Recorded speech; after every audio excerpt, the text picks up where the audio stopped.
Oh ini misalnya Pak Jokowi dan Bu Mega memberikan pelajaran kepada kita ini bisa berbeda loh. Apa yang kita lakukan selama ini tentu kami membaca ya masih mempertimbangkan prinsip-prinsip bahwa kami ini bekerja sama di dalam pemerintahan Jokowi Ma'ruf.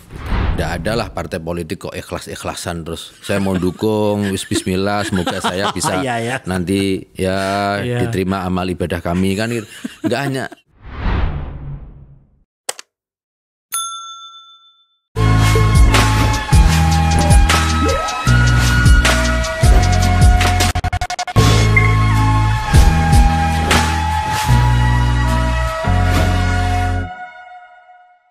Komposisi pasangan capres-cawapres semakin mendekati lengkap. Baru saja pada saat kami mengambil gambar ini, baru saja diumumkan pasangan cawapresnya Mas Ganjar Pranowo, yakni Profesor Mahfud MD. Jadi sudah dua nih. Konon kabarnya besok langsung mendaftar besok dari pengambilan gambar atau tanggal 19 Oktober itu pendaftaran ke KPU. Jadi besok ada dua, Pak Anies dan Caimin dan Pak Ganjar dengan Pak Mahfud MD. Pasangan Prabowo dan entah siapa, saya dapat kabar tidak akan buru-buru. Kemungkinan akan pada saat mendekati batas akhir tanggal 26 kalau nggak salah. Ya seru jadinya. Dan kali ini saya ingin berbicara tentang pasangan yang baru saja dideklarasikan, Mas Ganjar dan Prof. Mahfud. Saya mengundang sahabat lama saya, kolega saya di DPR, Mas Sekjen P3, Mas Arwani Temavi. Gus? Alhamdulillah, apa kabar bisa ketemu? Lama ya baru kita... Sibuk sekali. Terakhir kan kita sama-sama di Brasil ya? Iya. Di Rio de Janeiro. Ya, Mas, pertama selamat ya.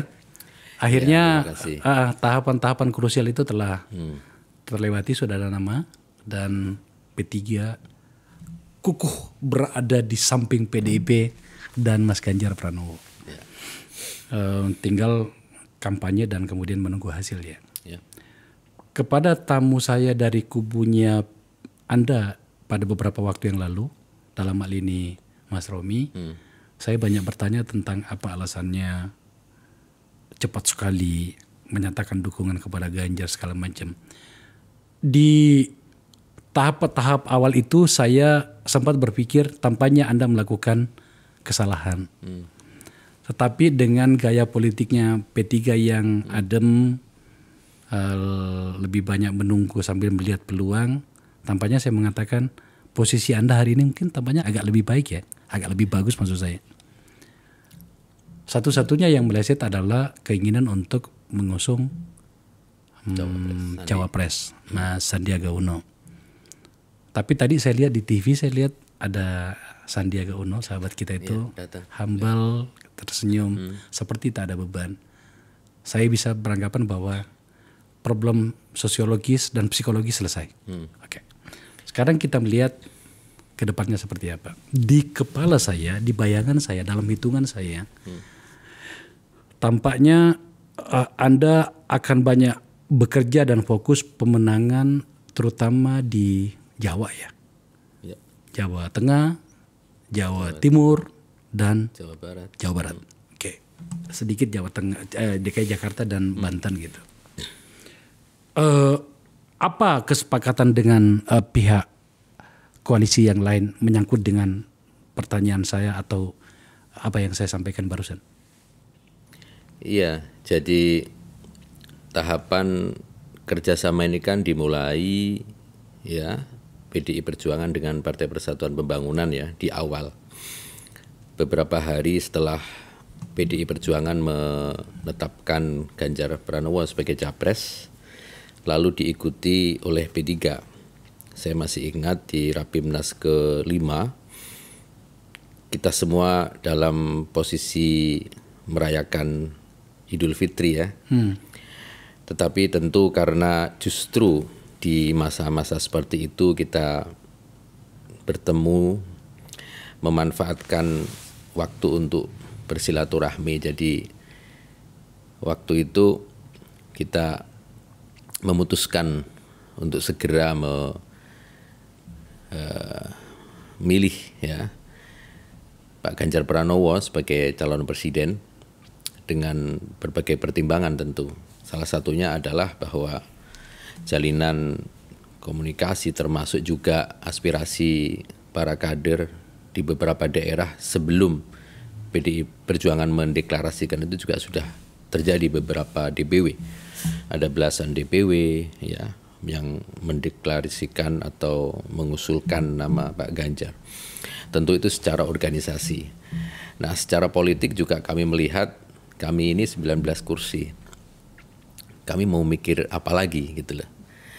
Selain bahwa kami harus menuntaskan satu persatu tahapan pemilu yang seabrek ini ya. Mulai dari tahapan pendaftaran caleg, lalu nanti ada kampanye, menyiapkan saksi, ya, belum nanti capres cawapresnya. Saya kira banyak karena kita sedang dalam arena pemilu serentak. Oleh karena itu harus ada fokus ya. Misalnya oke, kita selesaikan dulu soal capres di depan, lalu kita fokus untuk nyari ya rekrutmen caleg yang benar ya, apalagi sekarang dengan sistem proporsional terbuka yang rakyat semakin cerdas ya, butuh caleg yang betul-betul hadir di tengah-tengah masyarakat, nggak bisa lalu hanya kita jualan partai saja atau jualan ya program-program saja. Saya kira nggak cukup, tapi ya harus caleg. Jadi sabrek itulah yang membuat kami harus cepat menentukan langkah. Capres selesai, lalu kita fokus di pemilu legislatif, pencalekan, dan selagi itu tentu kita juga memikirkan misalnya Rapimnas 6 kita mengusulkan Mas Sandi ya, sekaligus juga menetapkan Mas Sandi sebagai Ketua Bapilu. Satu energi tentu di satu sisi akan membantu pola yang ada di P3. Di sisi lain tentu kita juga punya target, punya harapan di cawapres itu. Nah, perjalanan lalu kita ada Hanura, ada Perindo, jadi 4 partai ini berkumpul ya. Walaupun kami partai politik pertama yang mendeklar ya setelah PDI Perjuangan tentunya, Ganjar Pranowo, tentu kami juga karena sudah bersama-sama berkomitmen untuk kerjasama dengan Hanura dan Perindo, tentu kita juga berkumpul duduk bersama membahas sampai 6 kali kita rapat ya dengan ketua umum Ibu Mega hadir sendiri, memimpin sendiri, memberikan pandangan ya, menyampaikan respon atas dinamika yang berkembang luar biasa pada saat itu, sangat dekat sekali. Jadi oleh karena itulah gabungan partai politik ini selalu disebut sebagai kerjasama partai politik, bukan koalisi. Ya, kalau koalisi seperti yang di sebelah sana mungkin nggak kesampaian keluar kan gitu kan. Ya, nggak keturutan, nggak jadi cawapres lalu cari posisi lain dan sebagainya. Tapi kita masuk ya capres cawapres itu satu kesatuan. Nggak bisa lu capres gue cawapres, nggak bisa kayak seperti itu kan. Harus ya kita semua gitu loh. Capres cawapres itu kita gitu loh. Enggak lu capres, gue cawapres. Itulah kerjasama. Bu Mega menitik beratkan jangan koalisi lo ya. Kita ini kerjasama. Karena memang feel-nya itu lebih bondingnya sangat terasa dengan kerjasama ini. Oleh karena itulah ketika kita masuk dalam berbagai tahapan pembicaraan, ada beberapa nama selain Pak Sandi masuk di sana ya. Lalu dari sekian nama mengerucut ke 5, 3, 2, memang selalu ada Mas Sandi di situ. Nah tentu 2 hari ini setelah kita tahu semua ya masa pendaftaran capres-cawapres akan dibuka, tentu kita harus memutuskan. Dan lagi-lagi kita ingin lebih cepat atau ya kalau bisa kita putuskan lebih cepat, kenapa harus nunggu akhir kan gitu. Dan akhirnya kita sepakati bersama seperti itu. Dan tapi menyangkut dengan Pak Mahfud yang baru saja Anda deklarasikan, itu juga melibatkan P3? Ya, pembicaraan yang komunikasi juga yang kita lakukan sangat terbuka, Bu Mega. Ya, ini tadi deklarasi di kantor PDI Perjuangan. Komunikasi Pak Ketum, Pak Mardiono dengan Pak Mahfud, saya dengan Pak Mahfud juga terjadi. Bahkan 2 hari yang lalu, hari Minggu, Pak Mahfud juga hadir di kegiatan di tempat saya, di pesantren saya. Alhamdulillah beliau juga di Lasem. Menyampaikan beberapa hal penting, terutama sekali bagaimana P3 nanti dan sebagainya. Saya kira tahapan yang terjadi sangat terbuka dan baik sekali, enak. Apalagi tadi kita sudah lihat Pak Sandi juga hadir ya dari DPP P3 lalu ke DPP PD Perjuangan hadir di situ bersama-sama ya. Luar biasa kita lihat bagaimana bentuk kerjasama itu yang senyatanya bisa kita lihat dari tadi di ruangan tadi. Pada akhirnya seperti pembukaan saya tadi, pada akhirnya kita akan membawa penilaian dan pandangan kita dalam kandidasi yang luar biasa ini tentang basis-basis masing-masing. Oke. Yeah. P3 itu kan dari 19 kursi Anda itu dari Jawa berapa?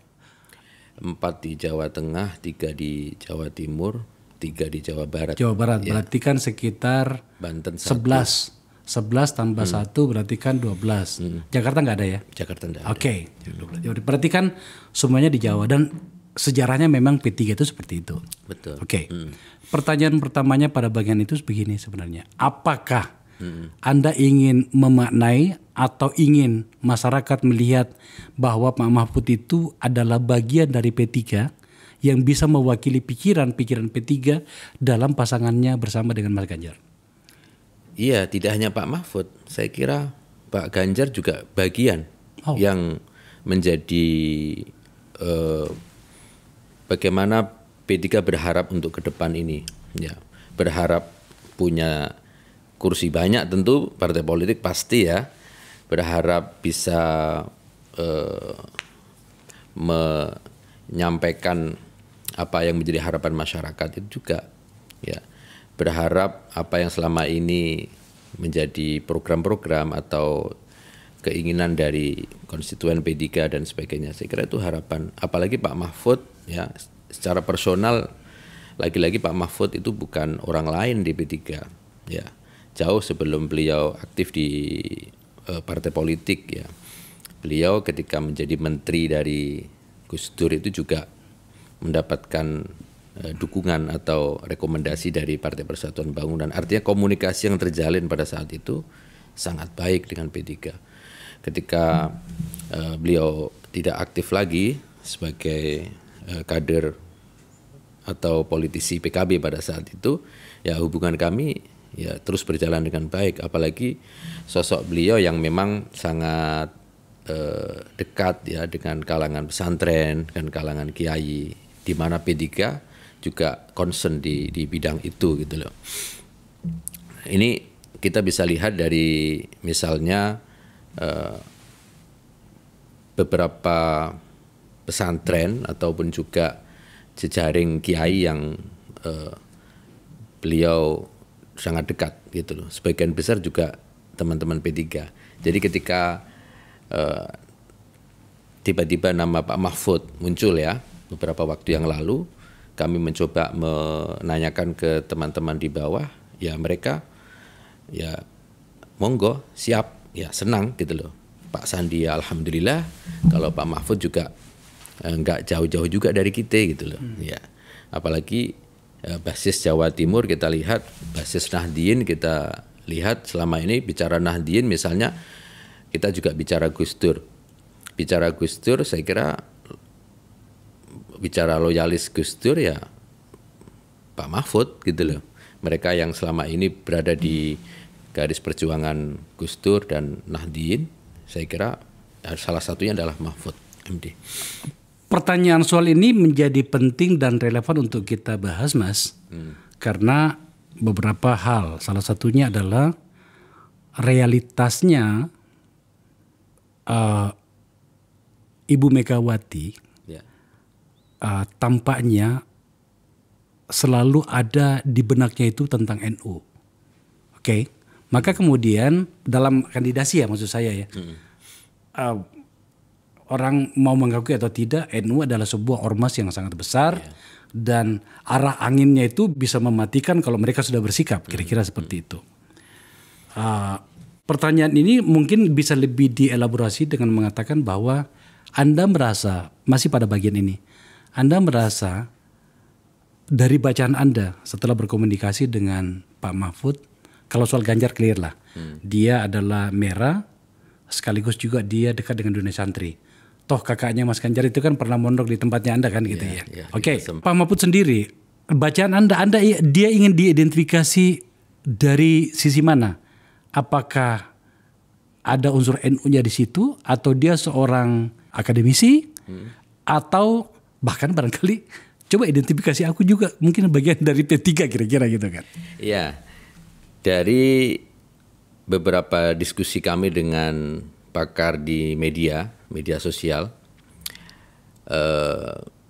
ketika disebut nama Mahfud MD itu maka sebagian besar ya kalangan masyarakat, terutama sekali kalangan muda, itu selalu mengatakan bahwa oh ini loh orang yang akan bisa menjawab beberapa pertanyaan, beberapa problem, ya ini sosok yang punya kemampuan untuk menyelesaikan masalah-masalah bangsa ini. Apakah masalah carut-marut di bidang hukum, ya, atau masalah regulasi di bidang ekonomi, atau juga ada pemahaman, ya, atau beberapa perbedaan pendapat di kalangan agama dan sebagainya. Jadi sosok pokoknya dia multitouch gitu ya. Punya kemampuan untuk menjawab persoalan-persoalan. Ya, itu. Selain tentu nggak bisa bantah lagi misalnya Prof Mahfud itu seorang pakar ya, akademisi yang sangat aktif di kampus ya, orang yang selalu punya waktu untuk bersama-sama dengan mahasiswa ya, sampai sekarang pun dia punya waktu untuk itu ya. Juga yang bisa berkhutbah di masjid, bisa ceramah di pesantren, seperti kemarin 2 hari yang lalu di Pondok Pesantren Al Anwar Sarang, ceramah di depan santri dan mahasiswa tentang fiqhus siyasah. Jadi tidak hanya ahli di bidang hukum di kampus, tapi juga mampu bicara tentang fikih siyasah, tentang terma fikih agama di pondok pesantren, dan sederhana, sosok yang bisa mewakili gaya hidup masyarakat, gaya hidup rakyat ya. Sangat betul-betul dia itu bisa mewakili sosok rakyat itu ya. Kami di sini punya mesin pembacaan percakapan publik. Sayangnya karena baru saja diumumkan, kami belum sempat menayangkan di sini bahwa tampaknya respon masyarakat terhadap pasangan ini, dalam hal ini Pak Ganjar Mahfud itu tampaknya positif. Jadi tone positifnya itu lebih sangat dominan gitu kan. Nah, tapi pada sisi lain, nah ini pasti ada hubungannya dengan bagaimana Anda nantinya sebagai partai pendukung menjaganya dari sergapan-sergapan politik. Pada sisi lain ada juga pandangan terutama dari beberapa elit yang mengatakan ini orang ini bermasalah nih. Permasalahannya adalah dia kadang-kadang hitam putih melihatnya. Dia tabrak semua. Coba lihat bagaimana penyikapannya misalnya di DPR. Ya kan, termasuk di komisi kita dulu di Komisi 3 gitu. Itu ekstrim sekali.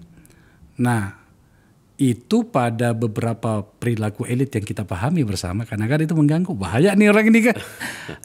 Itu apa yang Anda sedang rencanakan untuk membentengi orang seperti Pak Mahfud dari sudut pandang seorang P3 pendukung mereka?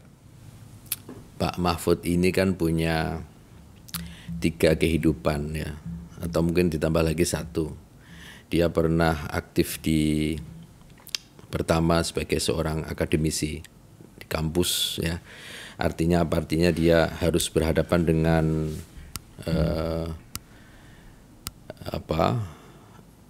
buku-buku ya. Dia harus terus memperhatikan apa yang menjadi basis keilmuan di kampus. Ada mahasiswa, ada dosen, ada ya beberapa norma-norma yang tidak bisa ditabrak dengan hal lain ya, kecuali dengan tesis ataupun juga dengan pemikiran-pemikiran kan gitu. Yang kedua adalah dia pernah menjadi pejabat eksekutif ya, sebagai menteri, dulu pernah jadi menteri pertahanan ya, Ketua Mahkamah Konstitusi. Lalu setelah itu di yudikatif dia sebagai ketua Mahkamah Konstitusi, sebagai anggota DPR, pernah jadi anggota DPR Komisi 3.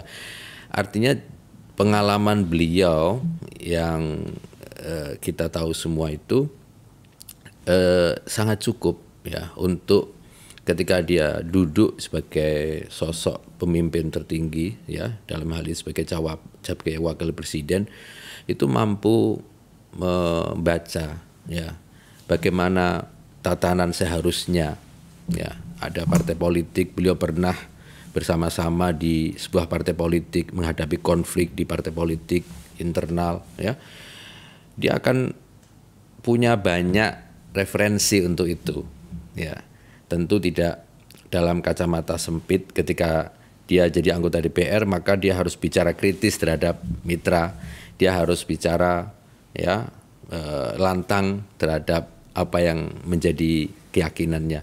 Ketika jadi menteri ya tupoksi yang selama ini dia harus lakukan sebagai Menko Polhukam misalnya, ya bicara tentang hukum, bicara tentang keamanan, saya kira tidak banyak ya yang seperti Pak Mahfud bisa langsung memberikan jawaban, bisa memberikan penjelasan ya lebih cepat di dalam memberikan tanggapan dan sebagainya. Artinya begitu banyak modal yang dia punya, dan saya kira dengan posisi sekarang ini, apalagi juga realitas bahwa capres-cawapres itu diusung oleh partai politik, ada beberapa kesepahaman yang memang dibicarakan atau sudah menjadi kesepahaman antara Pak Mahfud dengan para pimpinan partai politik bagaimana menjalankan roda ya kepemimpinan ini ke depan. Ada presiden, ada wakil presiden, tentu juga ada partai politik. Ini bagian dari demokrasi besar ini yang harus dijalankan. Jadi nggak ada kekhawatiran lah, misalnya jangan-jangan ini nanti justru malah ganggu nih atau apa, enggak.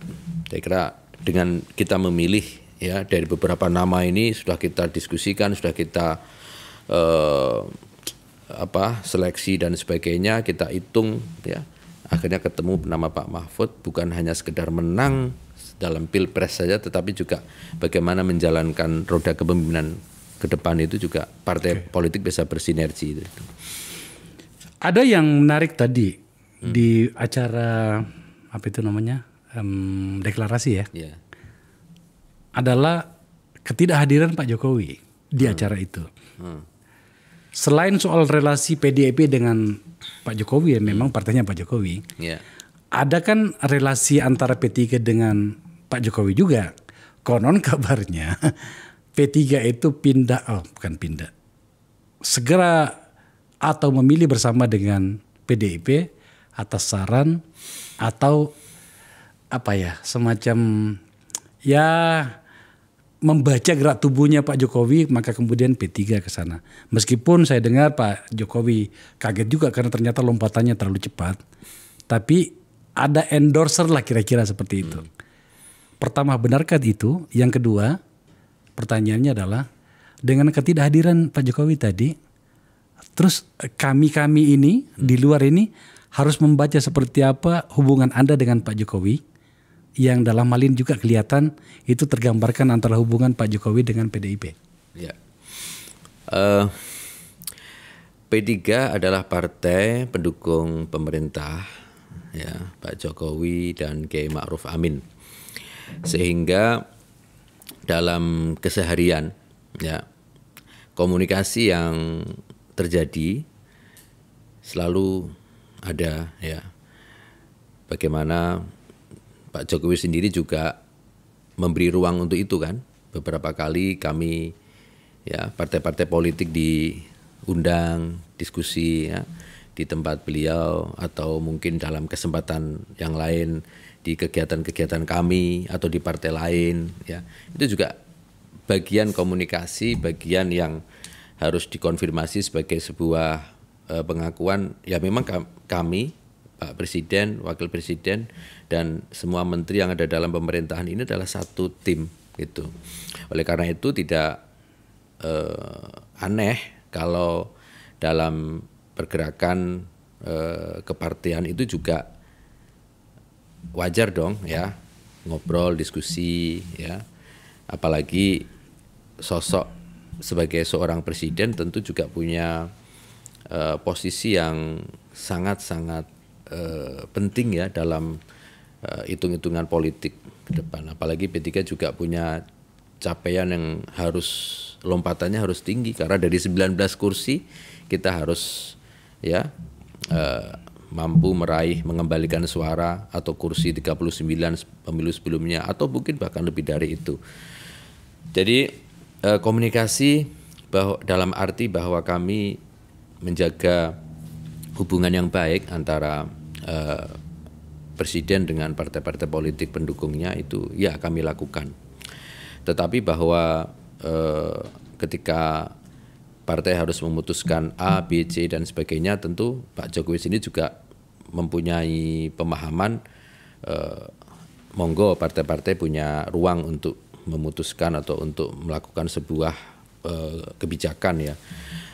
Tetapi kami melihat itu domain dari komunikasi tingkat tinggi antara Bapak Ketua Umum dengan Pak Presiden, ya, dalam hal ini. Tetapi bahwa apa yang kita lakukan selama ini tentu kami membaca, ya, masih mempertimbangkan prinsip-prinsip bahwa kami ini bekerja sama di dalam pemerintahan Jokowi Ma'ruf gitu. Yang kedua tentu terkait dengan ketidakhadiran atau tidak adanya Pak Jokowi, ya, kami melihat ketika dideklarasikannya Pak Ganjar dulu sudah ada beliau, ya, dan tugas-tugas beliau yang sangat banyak dan sangat penting tentunya jauh lebih prioritas untuk itu, dan kami juga tinggal menjalankan atau melanjutkan apa yang selama ini sudah kita lihat, ya. Dulu ketika Pak Ganjar, ya, dideklarasikan Pak Jokowi, Ibu Mega, dan saya kira juga itu menjadi sebuah satu titik, ya, yang bisa kita pahami dan kita lanjutkan sampai sekarang ini gitu. Bahwa misalnya ada anggapan atau mungkin sangkaan di luar itu saya tidak tertarik dan saya kok nggak sampai sejauh itu, ya, gitu loh. Pak Ganjar ini, ya, sama-sama di PDI Perjuangan dengan beliau, ya, dekat sekali, ya. Beliau beberapa kali kesempatan saya juga pernah menyaksikan secara langsung bagaimana kedekatan Pak Ganjar dengan Pak Jokowi. Jadi saya hanya bisa mengatakan bahwa kompetisi ini adalah kompetisi antar partai politik, kompetisi antar capres-cawapres. Ayo, ya, Pak Presiden sudah memberikan satu teladan, satu contoh bagaimana partai-partai politik ini juga bisa melakukan kompetisi ini secara lebih baik lagi gitu. Sebenarnya, Mas, ya, publik itu ingin berpikir seperti ini. Yeah. Tapi wajar juga sih kalau publik, termasuk orang seperti saya, untuk berpikir bahwa tampaknya tidak sesederhana itu. Apalagi posisi cawapres pada pilpres kali ini jauh lebih krusial, lebih rumit, dan tampaknya memang harus kita bicarakan. Beda dengan yang kemarin-kemarin. Ya kan, di mana kemudian presiden itu, wakil presiden, posisi wakil presiden maksud saya, itu hanya mungkin gimmick barangkali segala macam. Tapi kali ini tidak, ya kan? Pemilihan Pak Mahfud untuk presiden dukungan Anda itu efeknya luar biasa. Saya sudah katakan tadi, mesin kami di sini mengatakan bahwa ternyata tone-nya positif banget. Pada saat yang bersamaan yang berhubungan dengan Pak Jokowi, memang belum diumumkan, tapi ada banyak informasi yang berseliweran yang mengatakan bahwa tampaknya Gibran yang akan diambil sebagai wakil presidennya Pak Prabowo. Apalagi putusan Mahkamah Konstitusi membuka ruang itu. Bahkan namanya Mas Gibran disebutkan secara jelas dalam permohonan yang dikabulkan oleh Hakim Konstitusi itu. Maka ketidakhadirannya Pak Jokowi di sini itu dihubung-hubungkan dengan itu. Bahkan ada yang lebih parah lagi yang mengatakan bahwa hubungan antara PDIP dengan Pak Jokowi betul-betul semakin retak. Terakhir tadi kita baca berita yang mengatakan Mbak Puan, Ibu Puan Maharani Ketua DPR yang juga adalah elit PDIP mengatakan tolong ditanyain kepada Pak Jokowi apa benar masih mendukung Pak Ganjar, saya pun ingin tahu. Anda tidak bisa menghalangi Mas pikiran publik seperti itu. Yeah.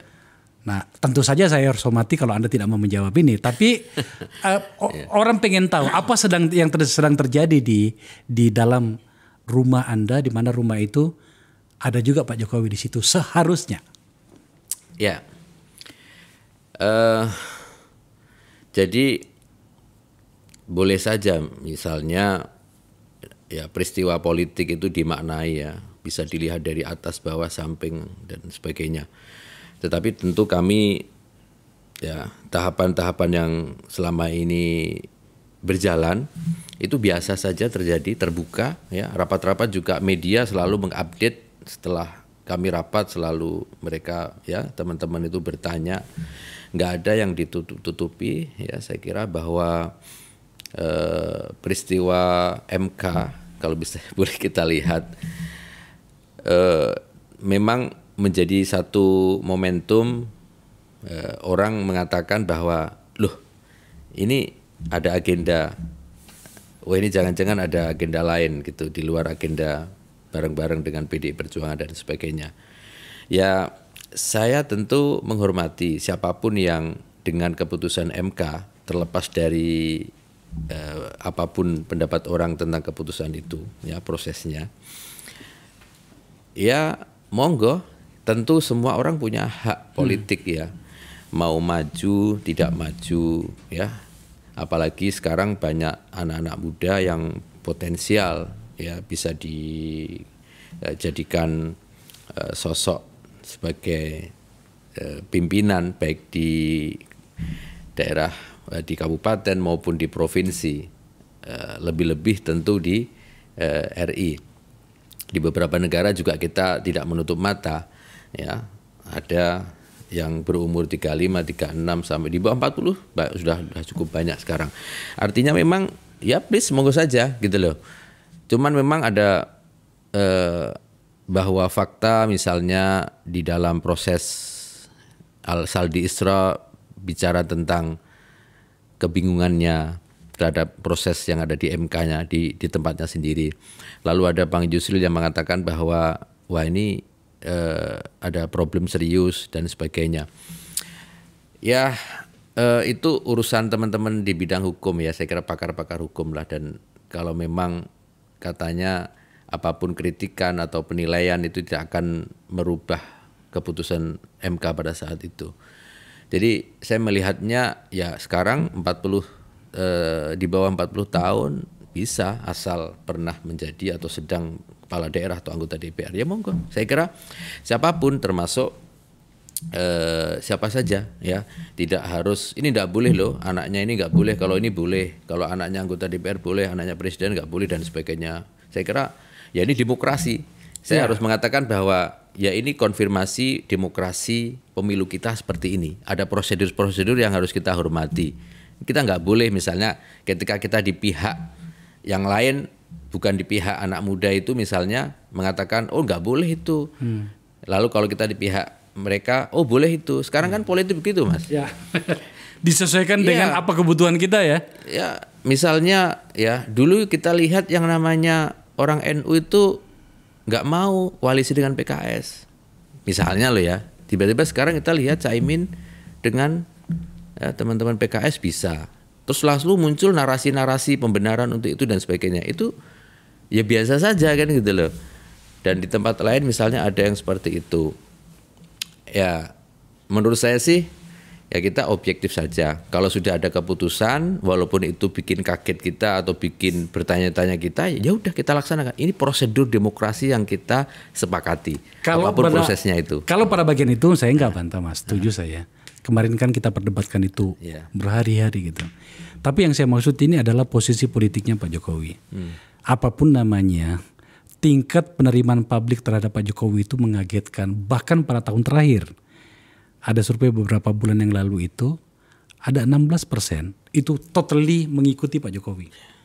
Dia bawa ke atas, ke bawah, samping, kiri, kanan pasti ikut. 16% angka yang besar. Cukup bagus. So, ini berhubungan dengan target akhir Anda adalah memenangkan pertarungan. Ya kan, sebagai sebuah partai politik. Saya sedang mencoba menimbang-nimbang mewakili pikiran publik. Apakah memang Pak Jokowi, nggak nyaman nih saya ngomong ini. Apakah benar Pak Jokowi telah tidak lagi bersama dengan Anda dalam rumah besar yang sekarang sedang mengusung Ganjar Mahfud itu? Atau bagaimana? Saya mencoba mengkonfirmasi Mas.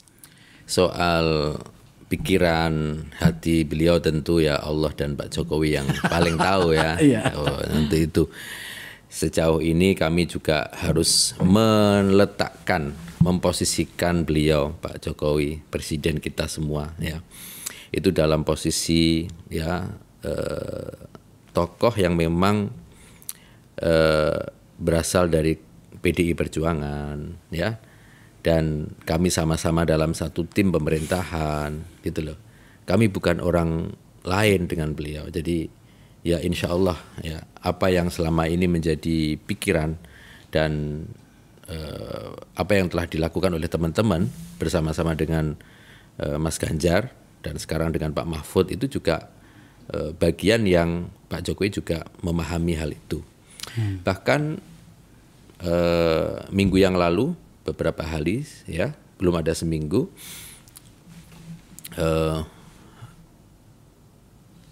Mas Sandi juga dalam posisi aktif komunikasi dengan Pak Jokowi menyampaikan ya apalagi sebagai menteri ya menyampaikan perkembangan tentu apalagi dengan keberadaan Mas Sandi juga sebagai ketua Bapilu di P3 ya biasalah ya kalau ketemu muncul juga pertanyaan-pertanyaan bahasa beliau ya saya memahami ya kira-kira memahamilah ada nama Pak Mahfud di situ gitu loh ya bahasanya itu ya feeling saya itu ya Pak Mahfud nanti yang akan menjadi cawapresnya Mas Ganjar. Jadi seorang seperti dalam posisi beliau tentu sudah memahami mengetahui ya apa yang sedang dalam proses-proses di partai politik setidaknya itu udah pernah juga dikatakan beliau kan saya tahu loh gitu saya paham loh kan gitu loh. Jadi saya tidak mau mengatakan atau menerka atau menyampaikan satu posisi tertentu bagi Pak Jokowi hubungannya dengan Bu Mega atau dengan PDI Perjuangan ya. Saya aku yakin bahwa beliau selama 10 tahun sebagai ya presiden lalu sebelumnya sebagai wali kota dan gubernur kebersamaan dengan PDI Perjuangan begitu ya lama dan sudah sangat dekat sebagai sebuah keluarga dengan Ibu Mega. Saya kira menjadi penenang bagi kita semua ya bahwa hubungan itu insya Allah akan berjalan baik dan bisa dinikmati oleh kita semua kebaikan-kebaikan itu. Ya.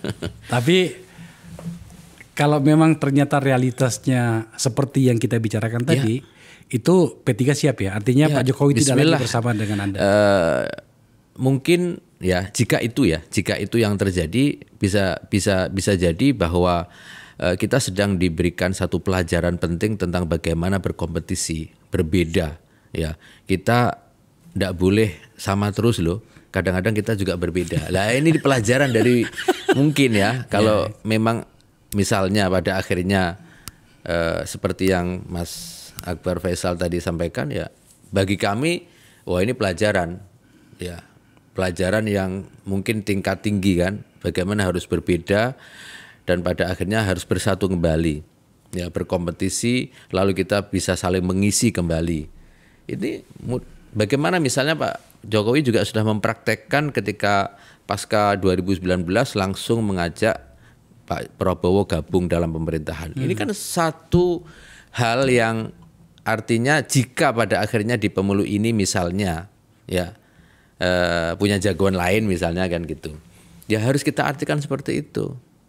Oh ini misalnya Pak Jokowi dan Bu Mega memberikan pelajaran kepada kita ini bisa berbeda loh ya, walaupun sering sama tapi juga siap aja di satu titik ini kita berbeda gitu.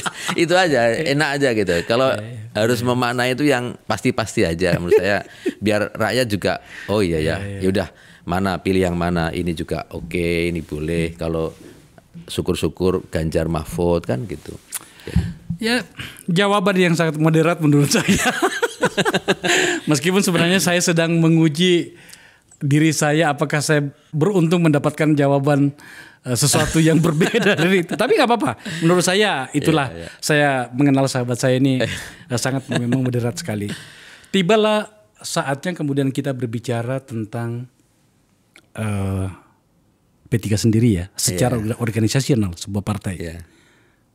Apa yang saya maksud adalah kasih apa dapat apa.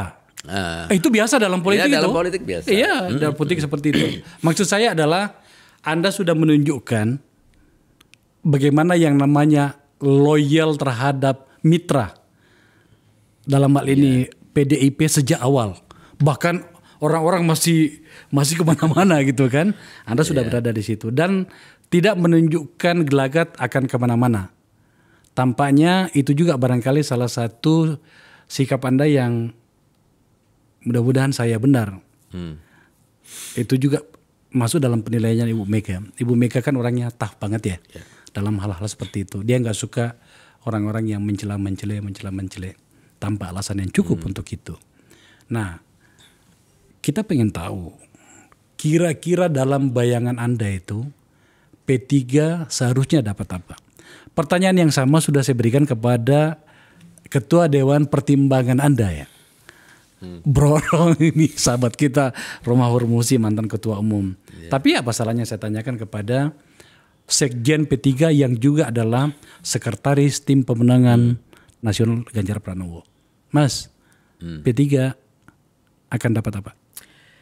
Bicara tentang pemilu adalah sarana bagi partai politik untuk mewujudkan ya cita-citanya melalui kekuasaan politik.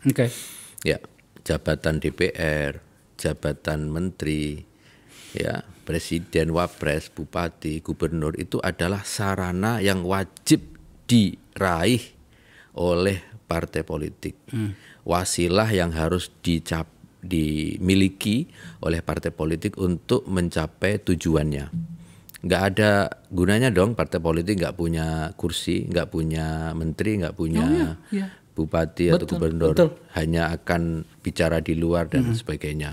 Oleh karena itu fardu ain ya dalam sebuah kerjasama politik seperti sekarang ini ya, partai politik yang tergabung itu ya pada akhirnya harus mendapatkan peran dalam jabatan-jabatan kekuasaan itu, karena hanya dengan itulah memang bisa menerjemahkan visi misi program ya menjadi kegiatan-kegiatan yang pada akhirnya kita persembahkan kepada rakyat. Ya tentu kami beberapa kali rapat, beberapa kali juga melakukan komunikasi ya sejak awal. Nggak ada lah partai politik kok ikhlas-ikhlasan terus saya mau dukung bismillah semoga saya bisa nanti diterima amal ibadah kami kan. Nggak hanya ya, kami partai Islam punya prinsip ibadah Pak, tapi ibadah sendiri itu bisa terrealisasikan, bisa dinikmati oleh masyarakat itu ya dengan kursi, dengan jabatan, dengan menteri. Ada sih orang-orang yang ambisi banget loh. Ya memang harus ambisi punya kursi. Kalau nggak punya kursi, kita mau ngapain? Kita nggak bisa punya palu, nggak bisa ngetok, nggak bisa tanda tangan undang-undang atau anggaran dan sebagainya. Oleh karena itu harus kami pastikan bahwa yes, kami bicara dan kami ya semua partai politik yang tergabung dalam kerjasama politik, ya gabungan-gabungan partai politik dalam pemilu itu pasti ya pada akhirnya nanti akan bicara pembagian kekuasaan dan pembagian peran di dalam pemerintahan seperti yang sebelumnya ya dalam posisi seperti itu ya P3 kemarin aja kita dapat kan. Sekarang Anda dapat berapa ya? Bappenas dan Wakil Menteri Agama. Wakil Menteri Agama. Iya. Posisinya Mas Sandi belum masuk pada paketnya P3 ya? Belum. Masa itu kan. Meskipun Mas Sandi sekarang adalah P3. Orang P3 tapi ya kita simpulkan atau kita artikan bahwa itu bukan paket P3 kemarin. Iya, bukan. Waktu itu ya. Kalau sekarang dimaknai karena beliau adalah kader P3 ya harus dimaknai seperti itu. Ya, berarti sekarang dapat 3, 2 menteri, 1 wakil menteri. Dulunya cuma 1 menteri, 1 wakil. Apalagi kalau kita bicara tentang ya bagaimana P3 masuk ya sebagai partai yang mendukung Pak Ganjar ya. Lalu, itu yang saya mau tanyakan. Kalau soal kursi tentu saja saya mendengarkan informasinya. Anda selain 19 kursi itu sedang dalam skenario mendapatkan tambahan 26 kursi. 26 tambah 19 berapa tuh? Ya, 45 ya. 45. Oh iya berarti kan betul seperti yang Anda bilang tadi. Dari 39 ke 45. Oh itu wajar itu. Apalagi kalau menang gitu kan. Kalau menang. Kita lihat nantinya. Tetapi maksud saya adalah dalam hal kabinet itu tadi. Sebab pembicaraan from publik itu kalau ada event seperti ini adalah koalisi dapat apa dan dalam hal ini diartikan sebagai menteri. Oke? Nah, ini enak sebenarnya nih kalian di sana ini, Bro. Kenapa? Karena cuma 4 partai. Satunya adalah partai besar bernama PDIP, Anda juga di situ dan ada Hanura dan Perindo. Oke. Kata orang sih kuenya ini besar untuk kemudian kalau dibagi-bagi ya lumayan lah dibanding misalnya kalau kuenya besar tapi orangnya juga yang mau membaginya banyak dapatnya sedikit. Ini kalau kuenya besar dibagi orang yang sedikit itu bagus gitu ya. Kira-kira menurut Gus Arwani Tomafi sahabatku, seharusnya P3 dapat berapa? Jangan sebutkan porsinya, tapi kira-kira berapa komposisi kursi yang layak didapatkan oleh P3? Gini ya, jadi kami kerjasama ini, kami belajar banyak dari senior-senior ya, para tokoh yang ada dalam partai-partai yang di Pak Ganjar ini. Harus berangkat dari kerjasama. Namanya kerjasama itu ya kerja bersama-sama, gotong royong. Ya, gotong royong itu punya satu prinsip ya bagaimana beban ini pikul bersama. Nah ini yang kita yakini, kita pegang komitmen bangunan ya struktur agar semakin kuat ke depan. Dan alhamdulillah dari ketika kita deklarasikan sampai sekarang dan insya Allah besok ya P3 mampu ya dan akan terus memperkuat bangunan ini gitu loh. Oleh karena itu selalu ada ya upaya-upaya atau ikhtiar untuk misalnya saya pengen ini loh, saya pengen itu loh gitu loh. Nah, lagi-lagi tentu nanti ya, kami ini bukan memberikan pelajaran kepada masyarakat ya bahwa lu harus mikir duluan dapat apa gitu loh, dapat jatah apa. Kerja dulu kita. Ini kerja dulu yang penting ini. Maksud saya bangunan komitmen yang sudah bagus yang sudah kita bangun, kita perkuat dari ketika kita deklarasikan capres, lalu sekarang kita deklarasikan cawapres dan insya Allah besok kita daftar ke KPU. Itu baru sekian persen bangunan yang harus kita tuntaskan menjadi 100% nanti kemenangan dan dilantik sebagai presiden, dan di sana insya Allah tentu kita punya ruang ya, punya kamar, mungkin PDI di bawah atau di atas ya, ada beberapa kamar yang bisa kita bangun di sana. Dan karena kita bangun bareng tentu ya kita pasti kamar itu sudah kita siapkan, bangun sendiri kan. PDI bangun yang di atas, gue bangun di bawah kan gitu. jadi rumah.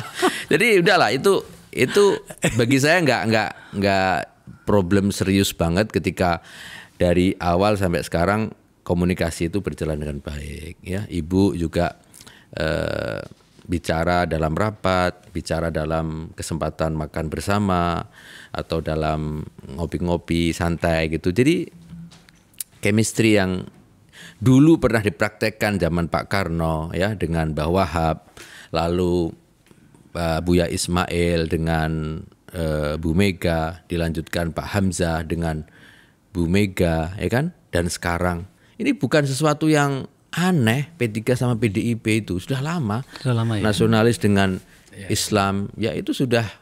Jadi kalau ada sekarang misalnya kok Islam kok dengan PDI loh. Pertanyaannya kok seperti itu? Mestinya kita baca sejarah, ya kan? Panjang sejarah itu menggambarkan betapa ya nasionalis kelompok dengan Islam itu luar biasa berjalan terus ya, bekerja sama. Jadi kepercayaan itulah yang akan kita terus perkuat ya, jadi bangunan besar, dan insya Allah udah begitu bangunan selesai, menang, dilantik, udah tinggal masuk aja, nggak perlu bagi-bagi lagi. P3 di mana, PDI di mana, Hanura, Perindo. Mungkin Mas Akbar juga bisa kita siapkan nanti ada tempat khusus. Saya kok nggak tega mengejar pertanyaan bagian ini. Soalnya mereka baru deklarasi. Nggak enak kalau saya kejar bagian ini. Meskipun saya bisa melakukan, tapi saya memilih untuk menghentikan pertanyaan ini. Sebab ya setuju saya bahwa pertanyaan soal kenapa merah dan hijau gabung, ya itu pelajari sejarahnya. Pernah terjadi, ya kan? Bahkan tadi sebenarnya 35 tahun ya PDI sama P3 itu ya kan digencet Orde Baru melalui Golkar itu kan ya. Ya, tadi pada bagian awal tadi sudah dinyatakan kami tidak aneh. Sebenarnya lebih aneh lagi itu kalau misalnya PKB bergabung dengan PKS. Tapi itulah politik. Saya rasa bisa kan akhirnya kan. Akhirnya akan dulunya selalu seperti ada. apa, sekarang betul. seperti apa gitu. Iya, betul. Pak Sekjen sekaligus sebagai sekretaris pemenangan, selamat bekerja ya. Selamat bahwa tadi sudah dideklarasikan. Kami rakyat ini sedang menunggu show yang cantik. Ya. Kita menunggu pertarungan yang menarik, elegan dan bermartabat. Saya mengenal ente bro, kita sudah lama berteman sama-sama di DPR. Dibantu nanti. Saya yakin bahwa hal itu bisa Anda tawarkan kepada kami di publik, ya kan? Dan kemudian 5 tahun ke depan siapapun pemenangnya, dan saya yakin Anda berharap dukungan Anda itu menang, itu akan membawa kita menjadi lebih baik. Ya, kami bekerja sama gabung dalam partai politik pengusung Ganjar ini ya ingin menang. Ya, pemilu pasti. DPR menang, ya presiden, cawapres, wapresnya juga menang. Jadi itu. Kerja berat ini ya. Ya. Dan P3 dapat tugas mengamankan Jawa dan Banten ya? Ya, kita punya tugas di semua tempat lah. Ya. Oke. Bro, thank you ya. Terima kasih sama-sama. Terima kasih Bang Akbar. Pemirsa, itu tadi sahabat saya Sekjen P3, orang kedua di P3, orang yang lahir dan besar di pondok pesantren aslinya nih. Dan hari ini bersama dengan partainya, bersama dengan Pak Ganjar dan Pak Mahfud. Kita tunggu seperti apa pertarungan, seperti apa menu yang akan ditawarkan kepada kita. Menu pertarungan memperebutkan jabatan-jabatan terhormat demi kita semuanya. Dan tadi jawaban-jawabannya seperti biasanya politisi. Tetapi itulah kita lihat nantinya seperti apa. Setidaknya kita sudah mulai bercakap. Terima kasih telah menyaksikan acara ini.